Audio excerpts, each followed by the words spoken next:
Good afternoon. I'm Tonya Arnesen, Senior Pastor of Jackson First United Methodist Church, and this is Food for Thought. Today is May the 6th, 2020. I want to welcome all of my Facebook friends and their friends as you join us together today.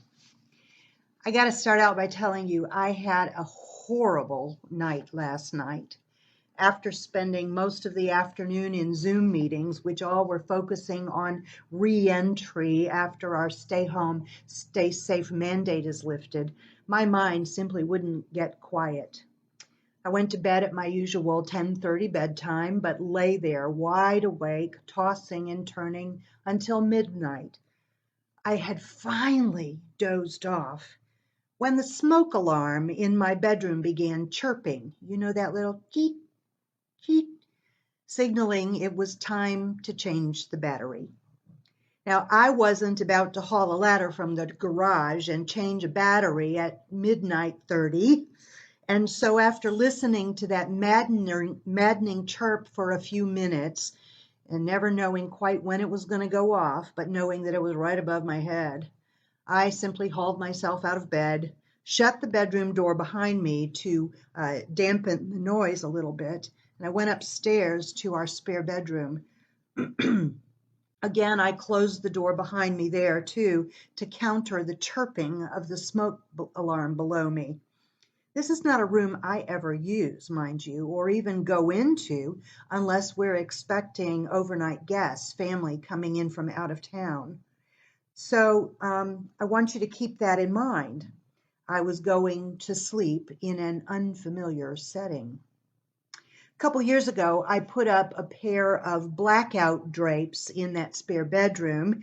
It has a window that faces the street out here, and one of my guests had complained that the neighbor's bright porch lights, she called them spotlights, were on all night long, shining through her window. And so I put up the blackout drapes, and last night, in order to get some sleep, I closed those blackout drapes, longing to grab some shut-eye.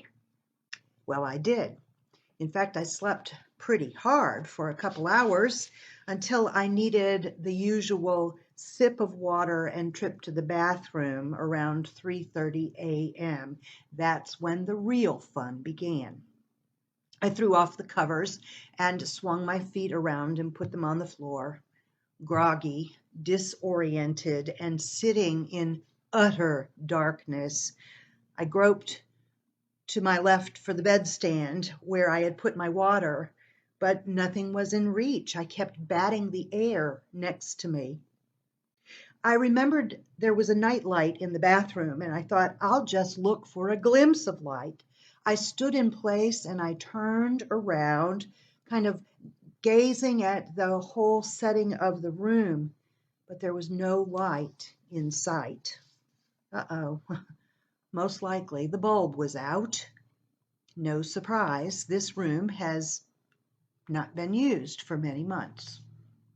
Now, my need, if you know what I mean, was becoming urgent. So I sat down lowly, arms in front of me, feeling around for the doorway to the bathroom. I bruised my shin and stubbed my toe, and still could find no opening. Nothing but this solid surface, long, solid surface in front of me. I had hit a wall, literally. I could feel the panic beginning to rise in my throat. I couldn't see to open the drapes. I couldn't see to click on a light. I couldn't see to grab my phone. I couldn't see. And then came a miracle. A sliver of light appeared before me. Relief flooding my mind, I followed it. Ever so slowly, I inched my way toward that little sliver of light where I was able to locate a switch. As I flipped the switch, the words from Isaiah came to me. The people who walked in darkness have seen a great light. I blinked in the bright light and discovered myself in a closet. That closet is at the opposite end of the room from the bed and bathroom. Geesh. Today I'm mindful that many folk are groping around in the darkness, coping with a growing sense of isolation and uncertainty, disoriented by this new normal we call social distancing, and bumping into the reality this pandemic may forever change our lives. Do any of those feelings resonate with you?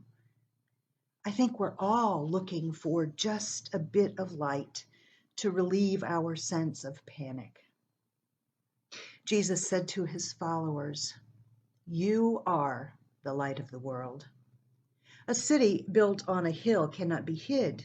No one, after lighting a lamp, puts it under a bushel basket, but on the lampstand and gives it light to all in the house. In the same way, let your light shine before others. Did you hear that? Let your light shine before others, so they may see your good works and give glory to your Father in heaven. That's Matthew 5:14-16.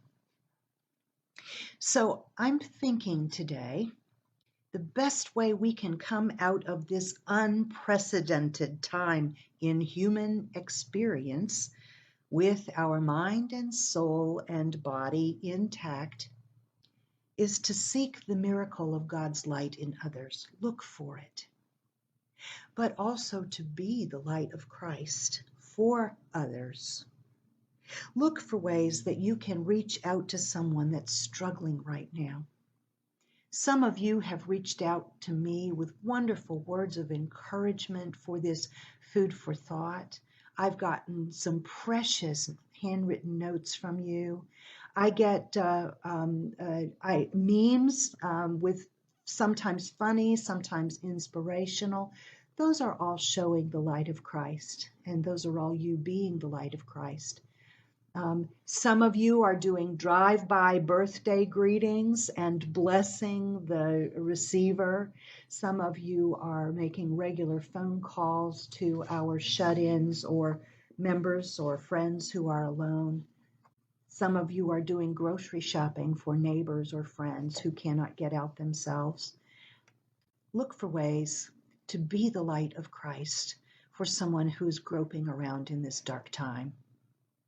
As for me, tonight I'm going to place this candle in the front window of that spare bedroom as kind of a symbolic witness to my neighbors that I can not only seek the light of God, but share the light of Christ right here while I'm in my home. But as you can see, I'll need to change the batteries first. I hope to see you again tomorrow at noon. In the meantime, be blessed, be well, and know that you are beloved by God and by me. Amen.